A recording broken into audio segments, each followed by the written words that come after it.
अस्सलाम वालेकुम। I hope आप सभी लोग ठीक होंगे। PMSSS का जो क्लेम स्कॉलरशिप करना है, वहाँ पे जो डॉक्यूमेंट्स, इंपॉर्टेंट डॉक्यूमेंट्स आप लोगों को अपलोड करने हैं, वो मैं इस वीडियो में क्लियर करूँगा, क्योंकि बहुत सारे क्वेरीज आ रही है डॉक्यूमेंट्स के रिगार्डिंग। तो सबसे पहले जो मैं आप लोगों को यहाँ पे ये डॉक्यूमेंट्स का लिस्ट है हमारे पास, इसमें मैं कुछ इंस्ट्रक्शंस आप लोगों को पहले बताना चाहता हूँ। वो ये है कि जो डॉक्यूमेंट्स है वो या तो PDF या JPG फॉर्मेट में होने चाहिए, और उनका साइज़ 20 से 200 KB के बीच में होना चाहिए।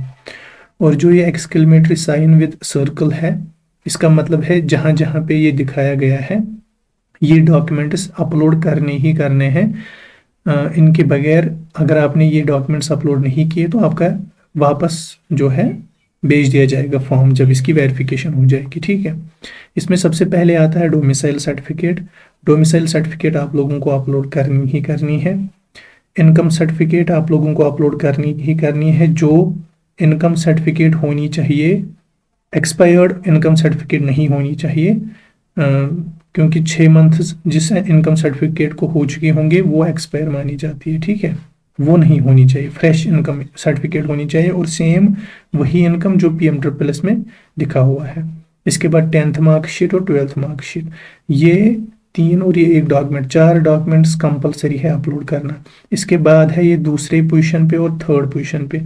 दूसरे वाले में है अगर डिसेबिलिटी है, ठीक है, जो डिसेबल पर्सन है, ये उनके लिए है, मगर ये कंपलसरी नहीं है। अगर है तो तभी अपलोड करना है, नहीं है तो ज़रूरत नहीं है। कास्ट सर्टिफिकेट, कास्ट सर्टिफिकेट मतलब अगर कैटेगरी है कोई, तो अगर है तो अपलोड कर लो, नहीं है तो कोई ज़रूरत नहीं है। जैसे यहाँ पे लिखा है not applicable for general category. ठीक है, तो ओपन मेरिट वालों के लिए ये एप्लीकेबल नहीं होता है। बाकी अगर कोई कैटेगरी है तो कैटेगरी सर्टिफिकेट अपलोड कर लो, डिसेबिलिटी है डिसेबिलिटी सर्टिफिकेट अपलोड कर लो।